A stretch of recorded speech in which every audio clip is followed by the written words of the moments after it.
Hello, Tobias. Welcome to the Creative Insider Podcast. Hey, Georgi. It's a pleasure to be a guest. Yeah, we managed to do it. I passed my trial period of Carpus, so now it's okay to do it. So you definitely waited for the... Okay. Now I'm curious about the questions to come. No, I'm joking. It's supposed to be fun.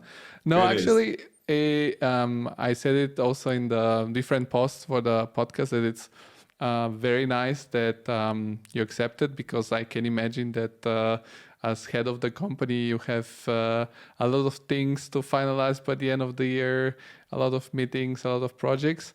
And of course, I'm an employee and might sound biased, but this shows a lot about the office culture that there is at Carpus.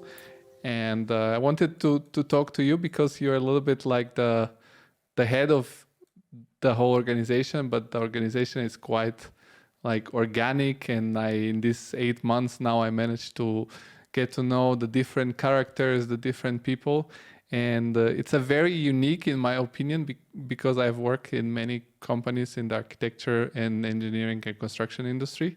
So it would be interesting to discuss it. But you, as our head of everything, or leader, can you see or describe in a few minutes or in a few words what is Carpus?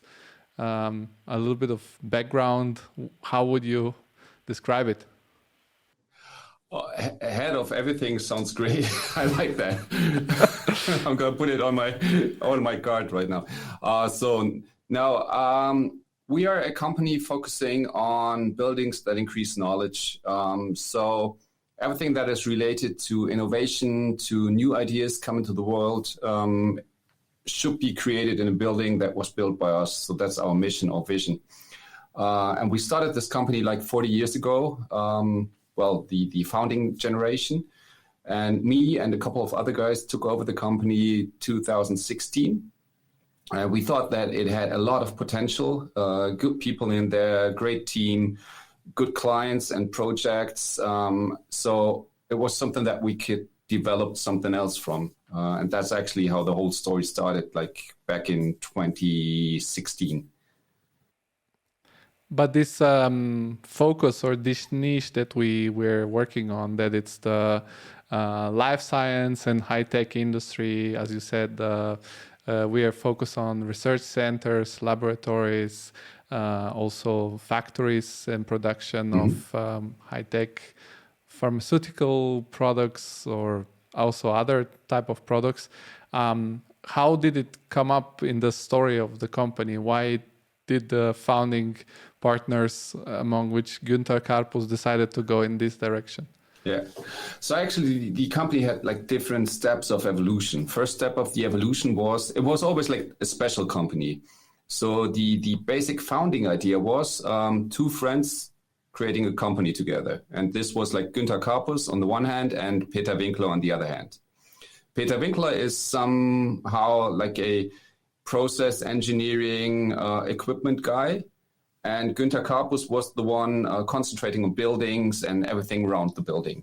So the basic idea back then in the days was, let's create a company focusing on the equipment, on the process engineering, and focusing on the shell as well.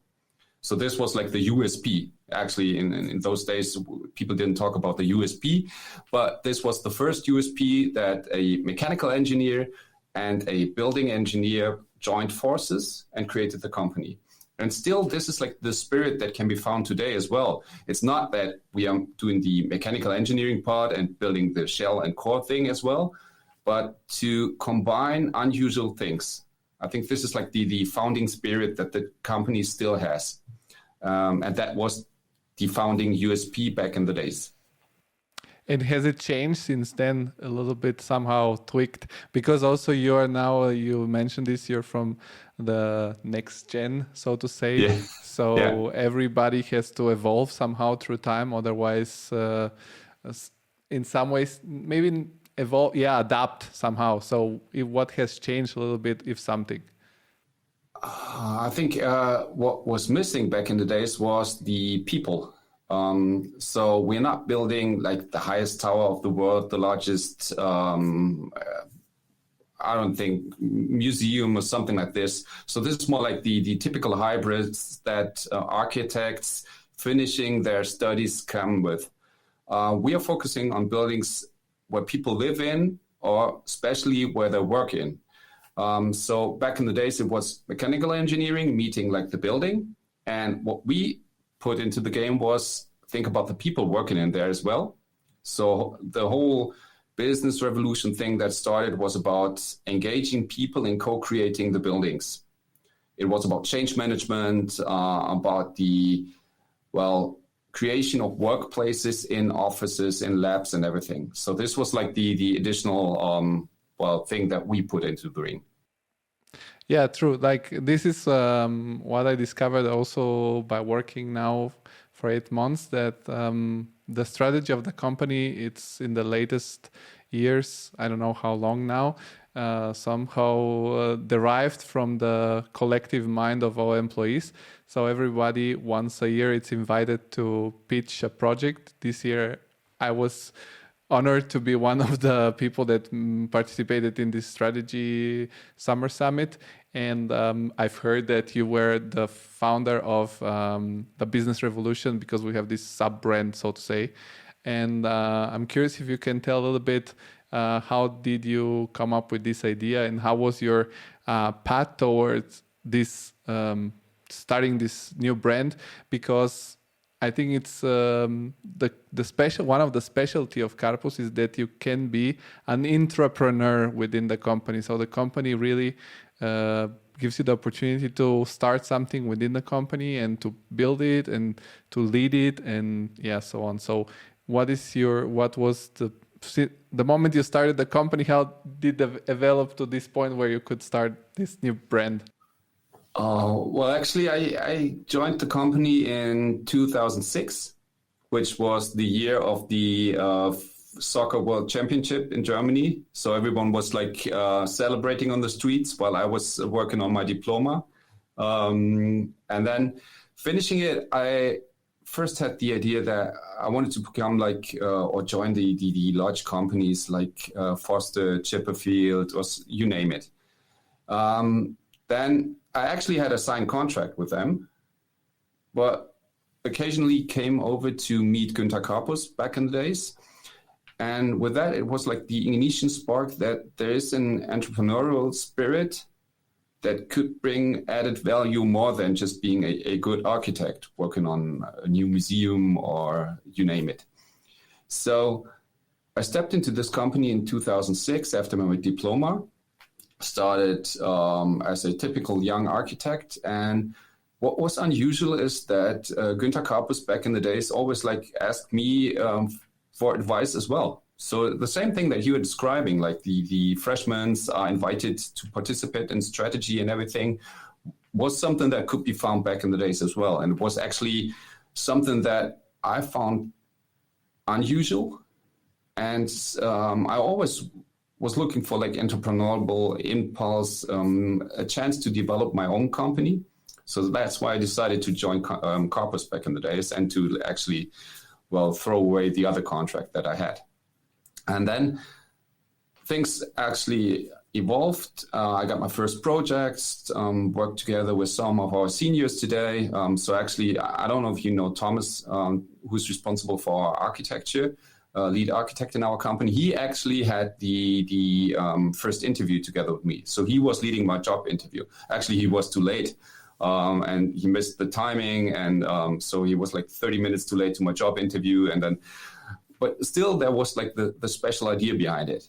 And then, I worked on some projects, some new laboratory projects, and knew that first during your study, you work on your projects and there's no client. So no one is giving you a response and there's no money. So it doesn't matter how much it costs. And then it was like reality catched me. There were clients, some of them didn't like what I was doing, others liked it. Then there was money, budget. So things got complicated. But I learned a lot about, architecture, realization of buildings, new laboratory buildings, research, innovation buildings. And then after a short time, Günther Carpus asked me whether I wanted to actually put more into the ring as well. So work as not only as an architect in our projects, but to co-design or co-create the company together with him. And then Thomas actually addressed me and said, well, I got some good news, some bad news. Good news is you are going to become a partner. I was like 25 years old, so quite young in those days. Bad news is you need to go to Ulm. So I Googled where is Ulm. I know that it was somewhere southern Germany part. And I got myself a train ticket and they put me into the train and moved me to Ulm. And then I arrived there. We had a site over there of 40 architects and engineers working over there, but no one told them that the young guy of 25 years is taking over the business right now. So my first employee speeches or dialogues were not that good because it was new for me. I had to learn it. And then I started the business in our Southern Germany site. The problem was that all the lead links to our clients were blocked. So you got all those elder, wisely men with their clients. But if you got 40 people working over there, you need projects. So that's actually where I created this idea of, well, we need to do something else.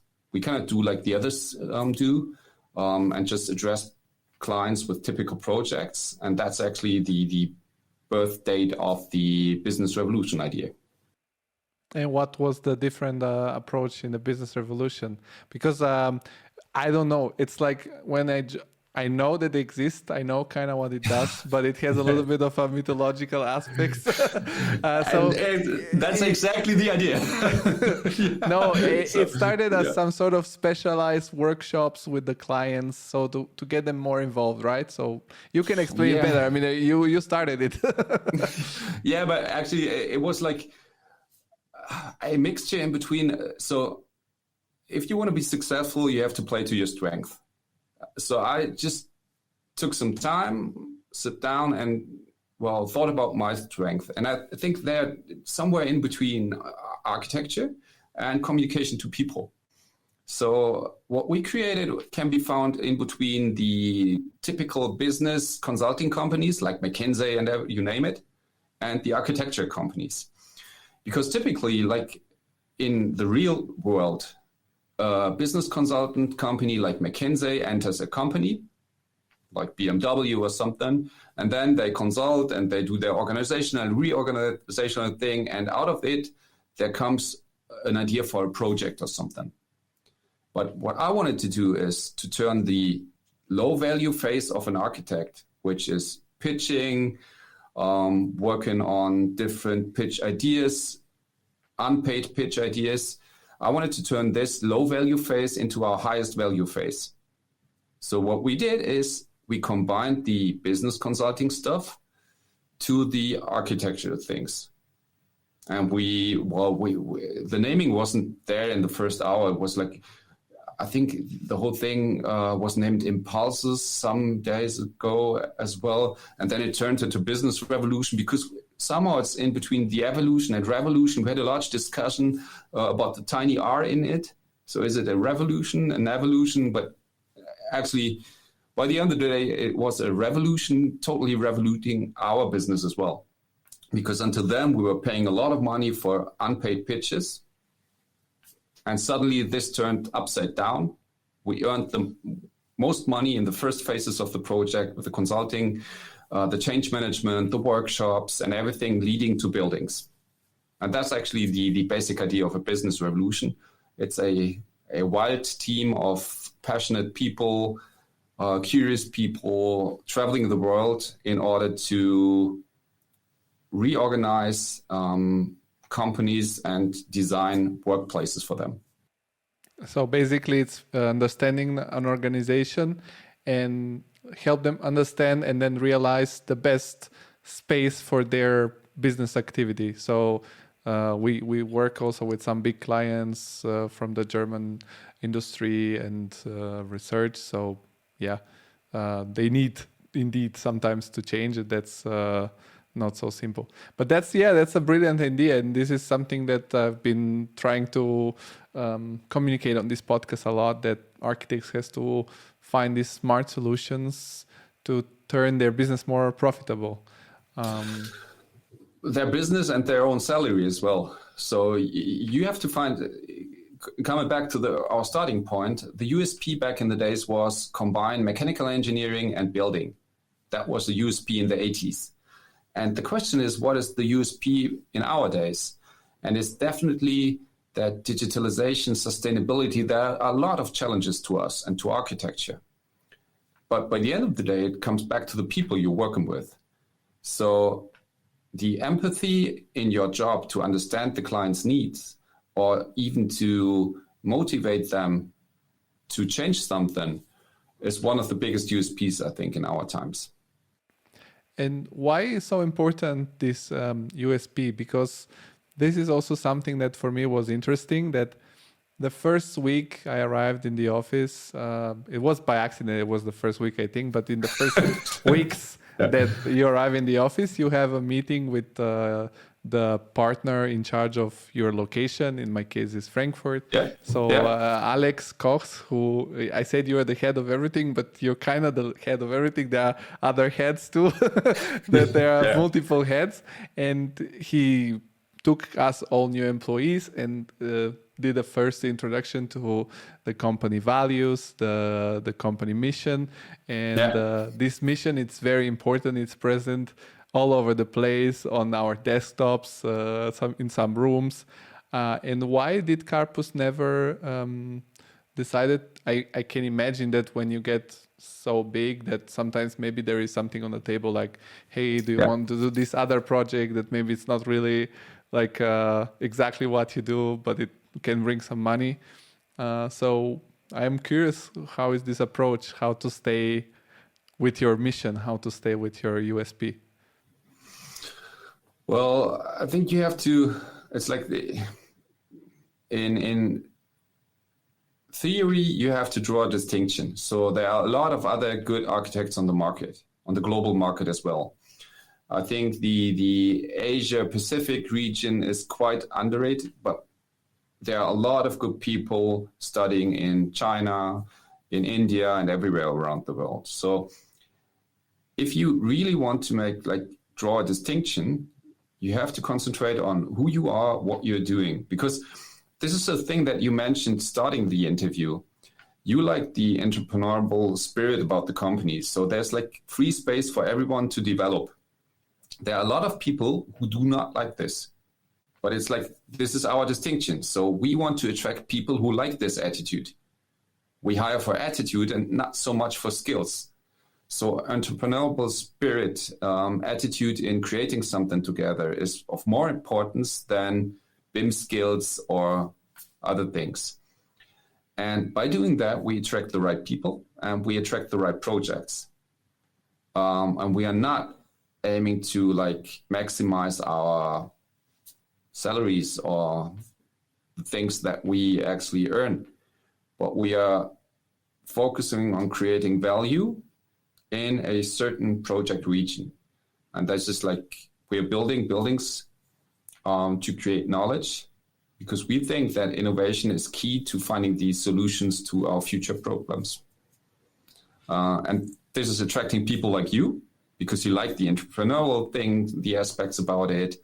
But actually, I like many other things, to be honest, but that's one too. But okay. I have to be. So I have to just name it. What kind of things? I have to be honest. Like when I started, I had my former boss on this podcast too, and I loved that place. I loved that place. But there were some circumstances that made me need to change. And then there was a friend of mine working at Carpus, and when I joined the first few weeks, it was very difficult for me, because it was like a new place in this completely new it feels different than an architecture office, because it's not an architecture office. It's a different thing. And as you said, architects are always wanting to do this museums and cool stuff, and it has to be shiny, and we do sometimes some very shiny things. Sometimes we have to do something that's very technical, and it has very very big constraints. But then I like that there is a culture of staying like everybody is invited to be open and speak up. Everybody is invited to take responsibility. Like when you like, we have this sort of, we never get tasks, but we agree upon a task, which is something very good in leadership, that you give me a task and we agree how I'm going to do it. And then you trust me to do it and all these things like that. And I'm curious how, like, is it this did the old generation started this culture and transmitted it to you, and you're trying to, because it feels very important. Is it integrated in? It is integrated in the company.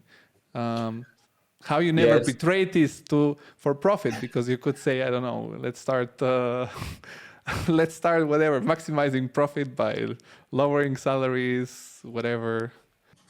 So we are not a non-profit organization. So we're making profit, of course, but we're trying to share profit as well. So that's why we actually are a company where people can participate in profit as well as in strategy, creating new ideas and everything. So we reorganized our organization, offering our employees shares of our company as well. So I don't think that you do have some shares right now. Not yet. It is a really good idea to do that, because by doing that, you're sharing the profit as well, not only like the strategy, the ideas. And coming back to your question, yes, I think it's deeply in our DNA. So it's like the founding idea of the company. It's just like a team working together.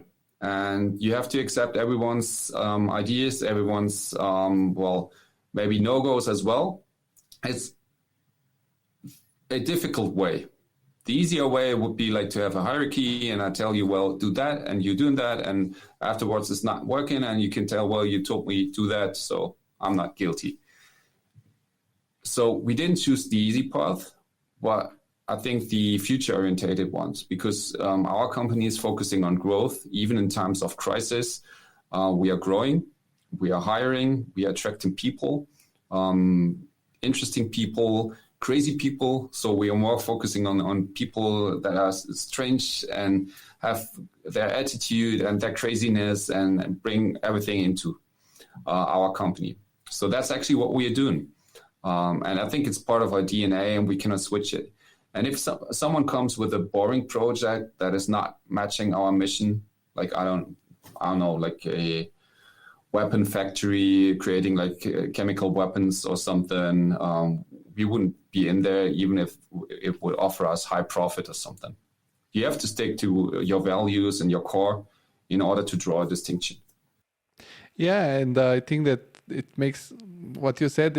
I don't know if it's not the easy way, but I think that when you share the responsibility for the employees and give them freedom, and then treat them well, everybody pushes as much as they can for the good. Because I mean, in the end of the day, you don't have to be the owner of the company to kind of own the company, because you work at it. So it's in your interest that the company does well and you get your salary and then eventually get your raise.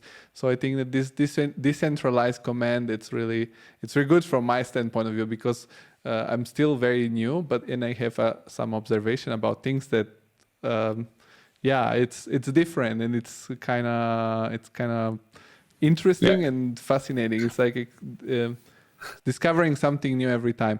At what point did the opportunity for you come to become the CEO? Because I think what is interesting also is that we are kind of a publicly traded company. We have shares, but they cannot be bought by everyone. They can bought only by the employees at the company. So how does the company structure works? If you can explain it, what is public and what, I don't know, I guess everything is public because it has to be very transparent. But how does this structure works? In what was the moment you become CEO? Did the other partners voted you to become, or did you have to buy the biggest pack of shares? I don't know. You can share. Yes. So back in the days, it was just like two friends founding the company, Günther Carpus and Peter Winkler. And the basic idea, the engineering and the building combined. Then everything about shares was easy at that time as well, because imagine us being good friends and then we found a company and it's like 50-50, good. Then at a certain point, the company grew. So when I stepped into the company, like back in the days in 2006, it was about 50, 60 people working together. So it was like the next step of evolution for the company, because it couldn't be like led by two people anymore. There was a high complexity in projects, high complexity in people working together on different sites in Germany. So next evolution step of the company was to turn the founder-led company into a partner-led company, which was actually done 2015, somewhere around that. And that's where the basic idea of shares and making people participate in the success of the company arises as well. So right now, 12% of our company are owned by our employees. And then we do have a lot of smaller partners like Alex or others. Other companies would call them associate partners or junior partners or something. And then we have the 4 partners leading the company, which is Dirk, Thomas, Sönke, and me. Since we are non-stock listed, but still a German Aktiengesellschaft, it is required to have a CEO. So the only reason we do have a CEO is based on the German organizational law. And second thing is that it was a position just to the outside. So the CEO does not come with any more powers to the inside. It's just like he is representing the company if you're talking about the financial aspects of the company and others. And then we had a large round of people discussing who matches best, if this is like the role that we need to have for our company without having like an importance to the interior of the company. And that's actually why I took over the post of the CEO back in 2016. But right now it's not directly linked to shares. So we do not own the same shares. Due to me being younger than others, so it's quite like some financial aspects. You have to pay back the money that you took for getting the shares.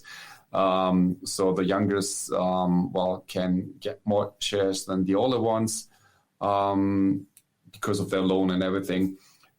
So we are not equal in shares, but we agreed on that we are equal in leadership, and that's actually working quite fine.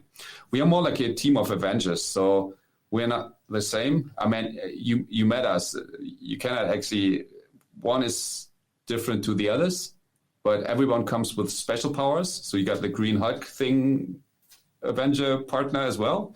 And the other one. You later tell me who's the Hulk. Yeah, exactly. And you got the Doctor Strange. I would say Thomas is Doctor Strange because no one understands him. But he got some really great ideas. No, you get like all that different attitudes and characteristics. So that's what makes us special as well. We're not similar. We're not like a casted boy group or something, but we found each other. Everyone comes with his or her own skills, and then we bring everything into this company. And is there some like... is it everybody so acceptable because there is some experience that this is what makes the company successful? Because you mentioned this at the partners level, but this year, like a few days ago, I had my first, this yearly goal meeting where we meet with the team. And this is like for the people who don't know, we do like a workshop with your team. So we are in like architecture cluster. And my cluster met and we had like an open workshop where we all set up personal goals, but goals for the team. And what it was fascinating to me that I was so worried about this meeting because I thought, oh my God, this is going to turn into a shit show. Everybody's going to be like competitive. And actually, no, like every person had different ambitions, different visions, different goals. And kind of when we discussed them, they all fit together. And like I feel after this workshop, everybody feels like part of this team and know that they have their own superpower. So when was this discovered that actually it's good to do it? Because in every other office I've been, there is this like, there is not so much openness about it. Like there is not so much like this group workshop where everybody comes up and says, this, I would like to do this and that. And everybody kind of shows their ambitions. And in this way, if you don't express it publicly, there's like some maybe pressure that never gets released because one person might think, I want to do this, but everybody might want to do this. So I'm curious how you did come up with this openness and decentralization. Yeah, so our company comes with a lot of, we're taking buzzwords serious. So if you're talking about diversity, it's not like on our website in order to, put it there in terms of marketing reasons or something, but we really live diversity and not. So we got different people and everyone is respected with his or her skills, attitude, characteristica. That's why it's always difficult, like with the Christmas celebration or the party or everything, to find something that attracts every one of them because they're also different. But by the end of the day, this contributes to our success because you need different roles in the projects. You need one that is like the freak who's focusing on details with the glazing, the windows, the structural details and everything. And you need to have someone in the team that can actually sell the ideas to the client and has a strong design attitude as well. And if all those people work together in projects, by the end of the day, those projects are going to be successful. So that's exactly what's describing your, yearly, annual meetings. Because if you identify like the superpowers of everyone, then the team can be strong. And this needs to have an atmosphere of transparency where everyone is actually willing to bring him or herself in. And you need to train the conflicts as well, because there might be conflicts and you need to talk about them open and with a certain, let's say, surrounding that respects the conflict as well. So it's not about throwing shade at each other once a year and then returning to your project, but empowering the others to exceed even their own expectations. So to understand today's Georgi and even to understand what Georgi wants to become in 5 years and then to help him achieving that. Yeah, and it was so nice that, like, as I said, everyone had their own, like, sort of direction, and this makes you feel that nobody's against you wanting to become the thing you want to become in 5 years.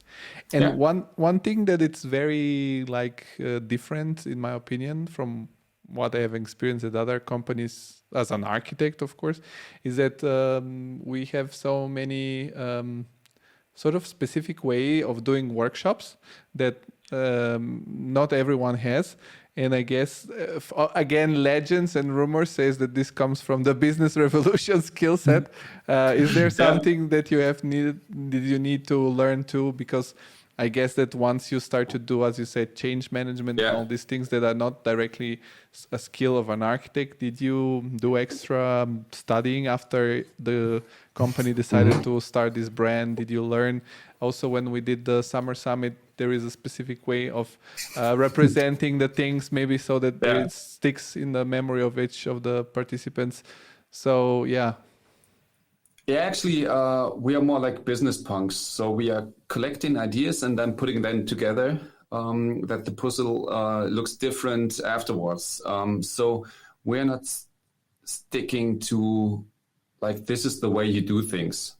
You got your, tool box or something. And then if you approaching people, you take tool 1, tool 2, tool 3.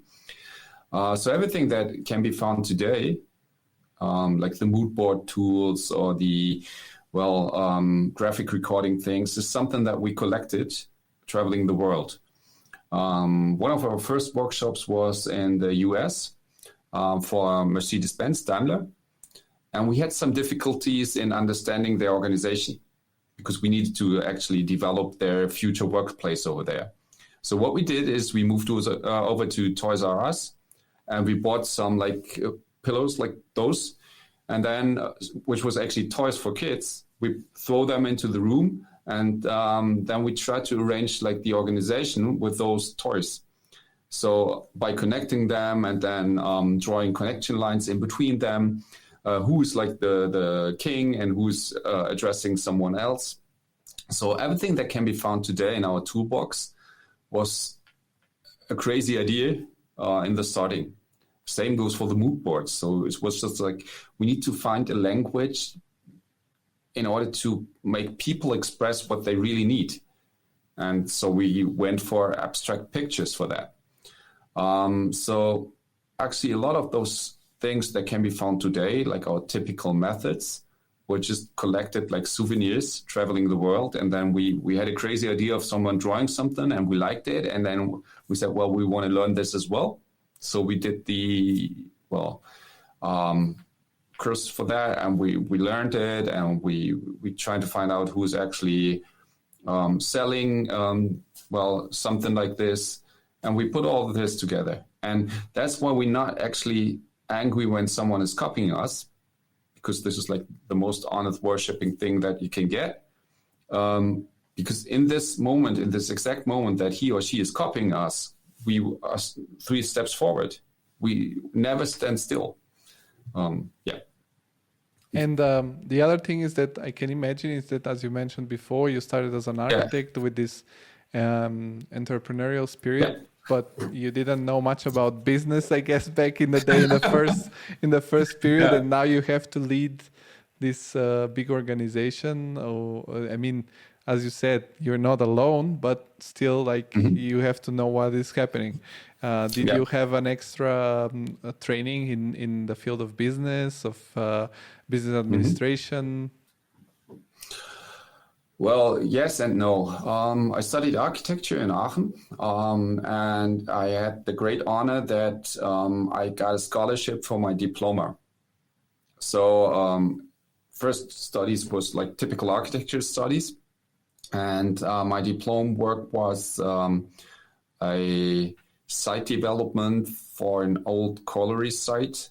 So back in the days, it was the RAG, which is now the Evonik company. And they liked the, sketches and the basic idea behind the project. So they just bought the project and gave me a scholarship. And this scholarship was for a management study, which was parallel to my architectural work. So I worked like 5 days a week at Carpus, and then 2 days a weekend, I did the second studies on management stuff. But this was just like the basis for what I'm doing today. Actually, is collecting ideas as well. So I learned a lot from people who were on my side in different situations. Like Günther Carpus told me a lot about his entrepreneurial spirit, his attitude, even about the management skills. So that connect with empathy. Empathy is one of the things that you need to do. Financial issues and all that stuff is something that you need to learn after your studies, I think. Yeah. And you need to find people to teach you, like a mentor, someone. So right now I'm trying to become like the senior that I wished I would have when I was young. And that's something I'm working on. What is your daily life look like? Because like today I was trying to text you the whole day and you were gray all day on our Teams. So because you're an architect, do you still have time to participate in some design processes, or is it more client communication? What is the typical day of your work day in the office? Yeah, so I don't sleep a lot. People call me like a vampire because I stand up quite early. Then I do have some kids, 2 kids. Some days I have the chance to bring them to school. Others, this is quite difficult, so I'm leaving home quite early. Arriving here is like, I would say, let's say 60% of my day is more like the CEO's of the day. So it's about financial things, about reorganizational stuff, talking to lawyers, talking to financial people and everything. But still, I'm trying to keep like the development, designing part of my business because it's something I love. For me, there's no like work-life balance or something. This assumes that there is a difference, but for me, it's both. It is part of my life. I'm having the chance to do what I love, and this is actually a great thing. So I'm focusing on at least 2 or 3 projects a year where I can still do like the design process and the development process. And I'm focusing on international projects as well. So I would say like 20% of my day is like project orientated. 60% of my day is like the typical CEO stuff. And the other 20% are more like the intercompany organizational stuffs that we do have. So talking to the other partners and everything. Yeah. But by the end of the day, talking to the people is like the most important thing. Even if you do have a full schedule, you need to have time for someone who's actually stepping to your desk and asking for help or something. How long is your day usually? Because you said you don't take care so much of work-life balance, but I guess you want to spend sometimes also with your family outside of the office. So is it like crazy, or because people who don't know, like I'm in the biggest branch, which is Frankfurt, but the headquarters are in Aachen, which is this town in between the Netherlands and Belgium and Germany. So I don't get to see you every day. I get to see you like whenever there's a event that we both participate. Yes. So typically, I think what is typically about me that there's no typical day. So right now it's quite busy because the results of our summer summit. So we do have a summer summit once a year, which is like the starting of the strategic process for the next year. And we invite people like you and others to put in their ideas, their ignition sparks, their impulses for key projects, strategic projects, things that the company should do in the future. And by doing that, the whole strategic process starts. So right now it's the end of the year, which is like the final round for the strategic process. And we are concentrating on founding new companies, merging other companies. So there's a lot of stuff to do. It's like typical when other people become like lay down by the end of the year with German Glühwein or Weihnachtsmarkt or something like this. For me, it's like the high season of the year because right now everything focusing on next year's strategy is finished. So I would assume like my days have like 14 to 15 hours right now, which is like high season. But there are other days where I can take a day off or a couple of days off and just visit like the Frankfurt people, or do something with my kids or something else. So what I love is about the freedom of choice. And especially when there are days like today. So I'm like having a podcast today, going to be home at 10, arriving at the office at 6:30 this morning. It's going to be a long day, but it was like a quite diverse day with a lot of interesting people I met, a lot of ideas I met. So it's great that every day comes with something new. So it's not like pressure and work for me, but it's like, I love what I'm doing. And you mentioned you started in 2006, and then 2 years later, there was the big financial crisis and a big bubble. And now it's from 2006 till today are 16, 17 years, something like that. Next year, I'm going to have 18 years of work. Yeah, it's like, grown up, finally becoming 18. How do you manage? How do you guys? Because you're the partner, so you're like our leadership. How do you manage the crisis? Like now we are in this very dynamic worldwide situation where we have wars, we had pandemics. Who knows what is going to happen in 5 years. Because if we imagine 5 years ago, we didn't know about pandemics and this level of wars. What are your experience? What do you do in the crises? How do you manage them? I think we're living in crazy times, and I think that this is like could be the most challenging decade of our times as well. So it's just like when you think that one crisis is finishing, there comes the next one. Started with the pandemic, then the Russian war against the Ukraine, everything in the Middle East, the conflicts that are rising around the globe are leading to me thinking that crisis is the new normal, I think. So there's, in my opinion, not going to be a time like back in the days where everything is quiet and people live without changing. We should assume that crisis is becoming the new normal and that change is becoming the new normal as well. So in every crisis, there's a chance as well. And for us, it's that our company is focusing on change, not on persistency. So we are actually leading people through change when it comes to electromobility, to sustainable attitude, to digitalization in buildings. That's all challenging us. So people need leadership, they need consultancy, and this is something that we can offer them. So you can see that right now everyone is entering our market because we focused on the boring life science, innovation, laboratory building market. And we were not focusing on the great museums, the stadiums and everything. Right now, all the architectural offices that were focusing on houses or housing and on office buildings, like large headquarters or something, are moving into our market because our market is scaling up. And it's scaling up as hell because life science, pharmaceutical innovation, biotechnology are like finding answers to the large problems that we have. On the other hand, the private housing and housing sector is down because of the high inflation.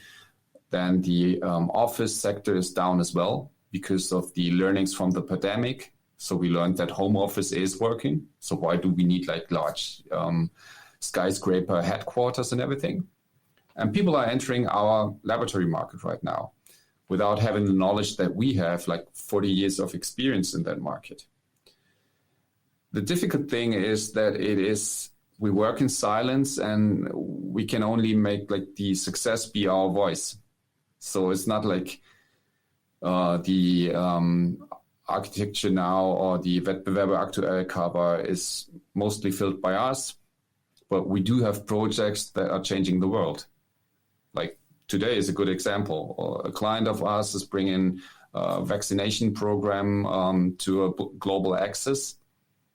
But yeah, what we are doing is impacting the world.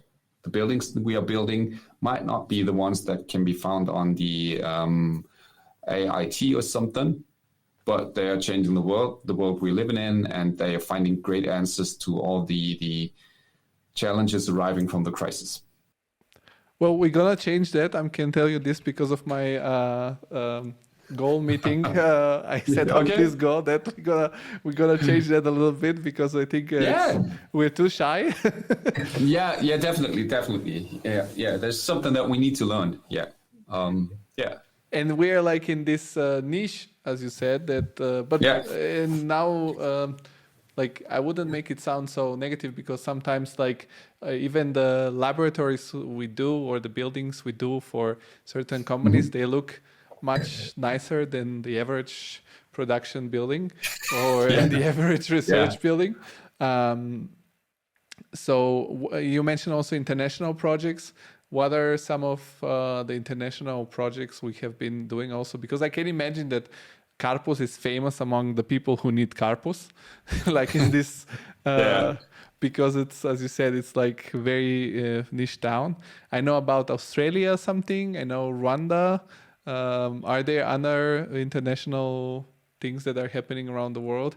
And also, are you following as a CEO and you and the partners, also like because I can imagine that you adjust towards the market, and now there is a lot of things in the media that German companies are moving abroad because of the energy prices, and maybe some of those are like our clients. So yeah, is this also a strategy to, serve better our clients? This is a multiple question, so a lot of questions in one question. Everything about international projects and... Yeah, let's talk about the international projects first. So rewind to where we came from with your first question. How did the business revolution actually evolve? It was a point where I thought about what are my strengths and what can I throw into the ring. So Carpus was non-international so far. Back in those days, we had like a couple of smaller international projects, but a few of our people could talk English. Most of them were focusing on the German market. I would say like 98% were like German projects for German clients. So what we did is we brought in the international market to our projects. We traveled the world. We were in the US, in Tuscaloosa. Actually, Jens and me, we were in Brazil during the phase of the Olympic Games. We've been to South Africa for workshops, so to Beijing for Bayer and for Mercedes-Benz as well. So a lot of our projects are international projects in those days. Right now, we do have a project in Rwanda, another one in Melbourne. We still do have some projects in South Africa, in Namibia as well. So a lot of international projects. And by doing that, so all of a sudden, international people floated into our company as well. So right now, I think we do have like 20 different nations working for us, a couple of different languages, and this diversity is just bringing us more power. And still, we are actually seeing that companies there are both aspects. There's one scenario that companies are getting back the production to the European market.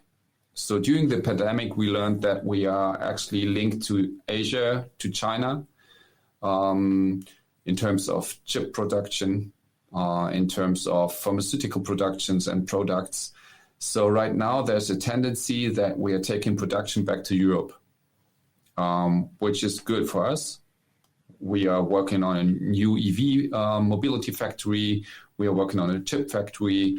Some of the biotech pharmaceutical productions are moved as well. The other thing is that industry that is directly linked to power and power supply is moving to other countries.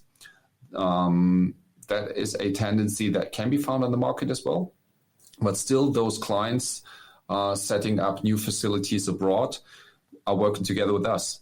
So 90% of our international projects are German or European clients going abroad. And this is actually something that we definitely need to switch during the next years, so to attract, international clients as well. Yeah. Well, we've been to Pakistan, Afghanistan, everywhere, almost. And one very cool thing that you presented during our summer summit was this sort of, a campaign. It may contain traces from of Carpus.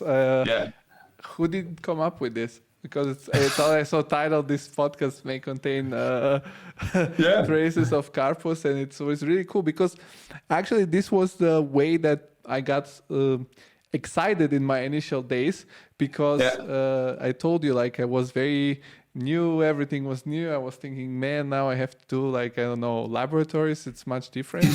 And we went in this meeting with Alex, and he was like, like we do these buildings that, like, we're helping professors work on, I don't know, discovering the cure for certain health issues that might then one day save your children or your grandma, or like, and we're like not doing, as you said, the flashy architecture, but we like using the powers of architects to create this important stuff for humanity.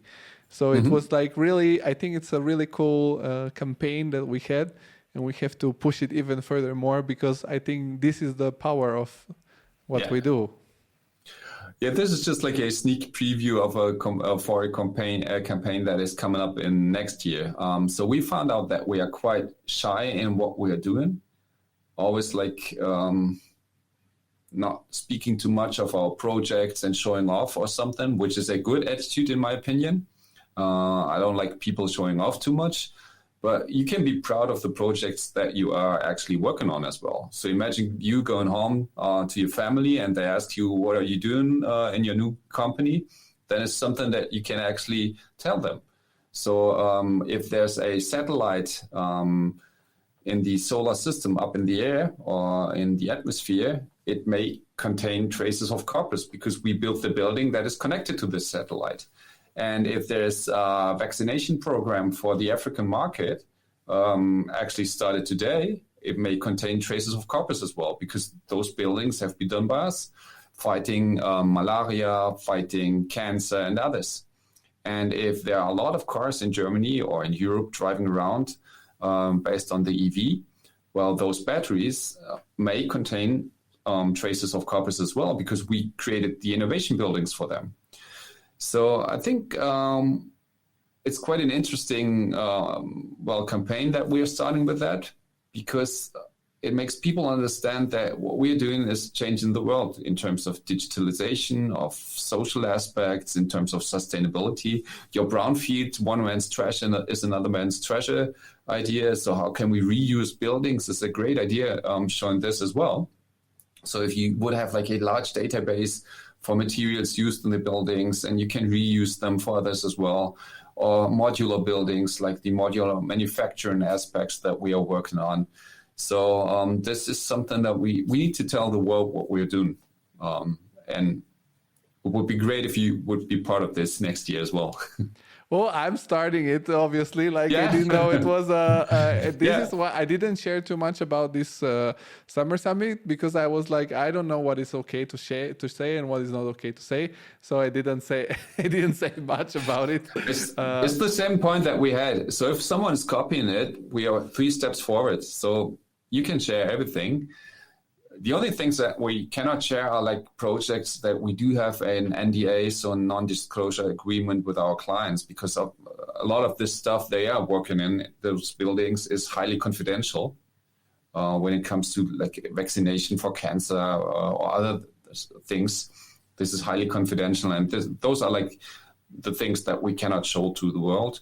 But everything that we are working on internally can be, well, yes, of course. Sure. And I'm generally in Germany, this is a very sensitive topic. So I've received multiple trainerships about like data protection in Germany. So it's a very, very delicate subject indeed. But I think that what cool thing that could be, I don't know what is this campaign about exactly, is to, like you said, we don't want to show off. But I think we could show off what our clients are doing, and then we connect it with it. Because I think that the most interesting things that you can learn as an architect in this company is all these crazy processes. It's like being into a National Geographic documentary. Yeah, it is, definitely. And that's what I love about my job, because you're always like stepping into the world of someone who's like innovating stuff and finding new research things and everything. So you learn to get into his or her world for just like a tiny step, but it's always like National Geographic going wild in our buildings. Yeah, and I'm at my first one that it's crazy laboratory, because the one before it was a more like regular office building. And now it's the first like also a very particular one, and I'm like, wow, this is crazy stuff. And we have to like deal with some crazy legislation also sometimes that nobody probably in Germany ever knows. And Yes, and you have those clean rooms where people look like aliens working in there with the white suits and the face mask and everything. So it's something that you used to know from your movies when you were a child, but this is like reality in our buildings. I think it's quite fun to experience all those innovational parts of how future can actually evolve and how people are working on our future in our buildings. Yeah. And you mentioned this also, that when you started, it was a different path. Have you ever questioned what it would have been like to go the other way, to do museums and things? Or now it's like so embedded into you that... Yeah. Was there ever a moment where you were like, I don't know if I'm sure about this? Yeah, I think those moments of failure were the ones where I learned most. So yes, there were definitely like moments of failure or moments where I didn't want to like proceed with what I was doing at Carpus. But it was always like there was someone then that I talked to who was like leading me to the right path again. And there was one of those moments back in the days in Ulm, where I think it was quite separated from the Aachen headquarters. So I was far away from the others, quite alone in my strategic thoughts, working together with 40 people over there. But like the main business and everything was going on in Aachen. So I was just like stuck, and I thought about, well, leaving the company and working somewhere else. And this was like a moment where I had a dinner with Günther Carpus, and he told me not to do that. Stick here, stick to the process, and believe that there are going to be more chances in the company in a couple of years. And that's actually when I had the chance to become a partner or to become the CEO, and everything arose from this moment. So I'm in the company for 18 years, so I'm not quite that.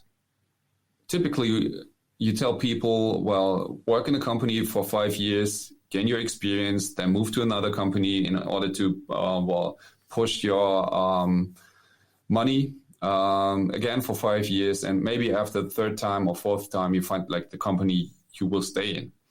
With me, it's just like I'm working at that company for 18 years right now, and a lot of my friends from college or university are now working together with me over here. So the other Toby, he was at Chipperfield for a couple of years, working in London over there, gathered his experiences, came back to Germany, and then now stepped into our company because it's unique and something special. And it's not like the day-to-day high architectural job that everyone's aiming. So yes, there were moments where I actually thought that this was not like the best way to do it. And still there are. Sometimes it's challenging. It's not like every day is like a great day, but I don't regret anything.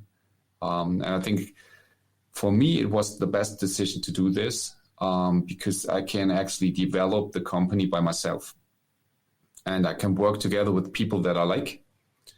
I can choose to work with people, and I can choose the projects that I want to work on, the clients that I want to work with. So it's like ideal for me. Yeah. One thing that it's curious to me also is like, as you said, you had a relationship with Günther Carpus, and he sort of at some point gave over the company. But in order to give over the company, you have to prepare your leaders. Did he transmitted something to you about this giving the opportunities? Because once you give opportunity to someone, it may become that one day that person it's your CEO. So how it becomes that you don't become like a dictator in this company? Like what is the culture there? Is it like again like let's give way to the people that might give us the most success? I heard about something that you have to take also risks with it, which means actually getting the shares. What is the culture in this passing? Because it's also important. Like it's not, nobody's eternal, right? Like at some point you are getting. It's not your case, of course, because you're one of the younger partners, I think, like in age. But at some point you have to. Maybe you don't want to work anymore. You have to give up the company to someone else. So how these transitions happened? I think this is like something that is unique in our company as well. So it's always facing you with exactly those transitions. So Thomas Habstedt-Führer, who's our lead architect responsible for our architecture, once hired me. So my job interview was with Thomas, and I worked for him like for 10 years or something. And at a certain point, this switched, and we're now working together as partners. Even if you come to the structural organizational thing, I would be like his leader as well, because I'm the CEO and he's a partner. So it's not about like roles or age. Age is like not a qualification, because everyone gets old. It's just like, it's what you can contribute to the company, what you bring in, and how you could be like bring in your skills best for the team. And the same, and from the other side of the river, you have to learn how to let go as well. So it's like that frozen moment, when you need to let go, like the power, and change your seat to maybe an assistant seat, and let someone else take over the leadership part of the company. I think this is a moment where I'm totally afraid of, because that's not part of my DNA. And I've experienced this moment a lot of times from the other point, where I took over responsibility and everything. But I think this is like the critical point where you need to understand where to hand over the power, the responsibility to someone else, and to step back and let go. And stepping back and letting go is not like my superhero power. Well, luckily we have other superheroes in the team that balance that out. But maybe you don't give it all away, like all together. Like maybe it's a step by step, and then maybe, as we said, usually the people who give away the power, they feel like done. Like they feel that they have done what they wanted to do, and there is no more need. I mean, in 15 years we can talk again, and maybe you'll be like, oh, like it's enough. or even more. Or maybe I'm going to be a surf trainer in Bali or something then in 15 years. Well, I don't know if you there is this, I mean, now I don't know what is happening to him, but I read the biography of Jack Ma, the guy from Alibaba. And he had this thing that he said, at 60, I don't want to be in the office. I want to be on the beach. He had like this structure on decades, like, as you said, find a mentor, do something, pass it to the next generation, and go to the beach. Because also Jeff Bezos, like, if you can manage to get a yacht 500 meters when you're done with Carpus. I think as long as you can contribute something. So if there's something that the team or the company needs from you, then you should actually stay there. But you shouldn't miss the point to hand over to the generations coming. And this is something that's changing as well. So you're talking of me as one of the youngest partners. And if I'm talking of myself, I would consider myself to be young. But on the other hand, people right now arriving at our company are like 25 years old. So in between them and me, there's like 20 years. So I'm double their age. And this is something that you need to actually change in your mindset as well. We had a very young leadership generation, but now even younger people are floating into the company and bringing their attitude in, their ideas in, and you need to give them the room that you got 20 years ago in order to bring them their ideas in. And this is something that I'm focusing on. It's not always like easy, because some of those ideas are not good. Even in the summer summit, there might be like good ideas and bad ideas, and you have to tell young people, well, that's not like the best idea to go for, with worship and respect, but still to lead them on the right track. And this is something that I'm permanently working on, not to miss the point to let go and hand over to someone else. And having this like leadership and these soft skills is also like a knowledge that you have to acquire. I know that we are Carpus, but we have sort of satellite company for different things. Also, we have like one about education, which is called, you can help me, Unico? Unico? Yes. See, I did my homework. No, there are so many things to learn and like I have to work on my projects at work, so I cannot learn everything. But understood. What does that offer? Also, these soft skills trainings. That also, because I guess that you, as you say, you don't know how to be a leader. You don't know how to talk to people in a certain way. You don't know how to solve conflicts, and sometimes this can be learned, but you have to work on it. Is that for, or is it more like technical for architecture? And well, as said before, we hire for attitude and not for skills. I think everything that is skill-based can be learned, like building information modeling, even the artificial intelligence things for the development of projects. All those things can be learned, but the attitude part is that you, for yourself, decide that learning does not end. So it's like a day-to-day thing that you need to do. And there's no day where I didn't learn anything. It doesn't stop and you're not finished in leadership or something. You're always like meeting new people, learning something new. And this is something that is of most important as well. So first is like not miss the point where to hand over to others. And second thing is never stop learning. Never stop being like curious about things. Never do things like you did them yesterday. Always reinvent yourself and reinvent the company. Because once you like standing still, it's over. That's why I'm doing projects, still doing projects, and will keep on doing projects as well in order to learn things. But with the Revit thing and everything, I'm slow as hell. I think you won't catch up at this point. No, but what kind of specific training does this company offer, Unico, which is our company, but kind of like not only like for us? Yeah, that's something that changed during the last years as well. So like 10 years ago, we were only focusing on the main company. Then around 10 years ago, we founded the Formitas, which is our digital building company.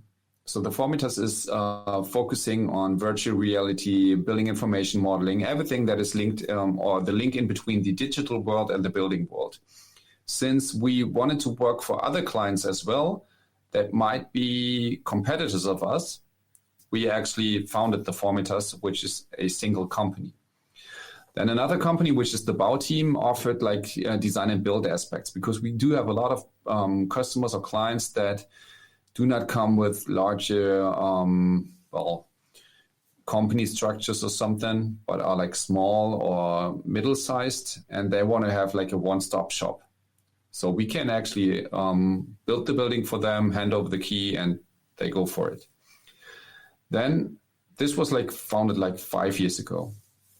Then 2 years ago, we found out that by being interested in a lot of different things, and by having the culture that we have a lot of knowledge about how to run a company, how to lead people through workshops, change management.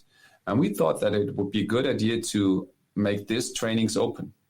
So it's like open source software. We make open source trainings. So if Georgi, who's an employee, needs to learn that graphic recording thing, it would be good if there's someone from Mercedes-Benz or someone from BioNTech or Bayer learning together with him. So we put in our people and our clients' people or customers' people into trainings together. And that's what we're offering. So Unico was actually founded in order to focus on trainings for leadership, communication, so workshop things and everything, drawing, graphic recording. And then there are technical trainings as well, like building information modeling trainings, lawyer trainings for building questions and everything. And this platform will actually scale up the next years as well, because we're now trying to get the whole group contributing to it. And we're working on different merger and acquisition things as well on the market in order to enlarge the Carpus family. It sounds great. I'm very curious to see how it's gonna develop and to be part of it. It's super cool. I don't want to take any more time off your evening because also tomorrow you have to come over here. As far as I know, it will take a while, probably a drive early in the morning. So every Creative Insider podcast episode finishes with this same question. All creative people sometimes need to recharge their inspiration battery because we have stressful moments or sometimes not so inspired. Is there something that you like doing to get recharged, like, I don't know, any kind of sports or reading something or watching a movie or traveling to a certain place? It doesn't have to be everything of those things, but you can list anything that comes up to your mind. Yeah, I think it's... life always comes with counterparts. So if you have like a stressful day, like today, 15 hours of work, you need to find some time, to rest and to, refuel your batteries as well. So for me, it's sports, everything that is moving, where actually the brain is on off.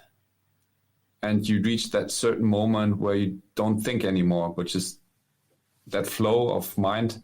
This is something that creates like total freedom of mind for me. On the other hand, is do something with my kids, of course, traveling the world, reading, meeting people as well. And for me, it's quite difficult to meet people without talking about the business because it's like a major part of my life. And most of my friends are like business related as well. So they do have their companies, but you need to find some people that you can talk to without that business link, because this is like keeping you grounded. I grew up in a small house in a small town. Both my parents are like teachers, so I'm like the enfant terrible of the family, the only one focusing on business. But still, family is grounding. So coming back there, and they will easily make you not to talk any business. And this is like my off time where I can refuel my batteries. Yeah. Sounds great. Well, I thank you very much for being for 2 hours almost, or hour and a half here. And I'm super excited for further collaborating. And as I said to everyone, this is your first time on the Creative Insider, but it doesn't have to be the last one. So as soon as there are news or something interesting to share, you can come back, or any other Carpus partner, employee, or anyone who wants to share something cool. It's always welcome. So thank you very much. Great. Thank you. So let's make a selfie together because this is actually my first podcast. Yeah, see, so you're so lucky you have an employee that was crazy enough to start one. Yeah, exactly. So thanks for having me. It was a pleasure. And see you tomorrow, Georgi. See you. Bye-bye. Bye-bye.